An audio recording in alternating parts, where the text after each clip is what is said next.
যাক বাবা, অনেক বছর পর কিন্তু একটা বিয়েবাড়ি পেয়েছি। খুবই ভালো লাগছে। আর বিয়েবাড়ি মানেই তো নানা আচার অনুষ্ঠান। তো আজকে যেটা বানানো হচ্ছে সেটা হচ্ছে শ্রী, যেটা কিন্তু বিয়েবাড়িতে একদম সবারই জন্য খুব ইম্পর্টেন্ট। আর এই শ্রী কিন্তু আমার মা খুব সুন্দর বানাতে পারে।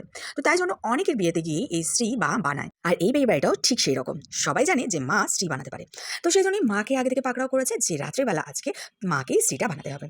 আর এই কাজে মাকে হেল্প করার জন্য একজন ছিল। আর যদিও মা বলে মানে কি ভালো শ্রী বানাতে পারে না, মানে কি কাজ চালানোর জন্য শ্রী বানায়, তবুও শ্রীটা কিন্তু অনেক ভালো হয়েছে দেখতে। আর অনেক সুন্দর হয়েছে।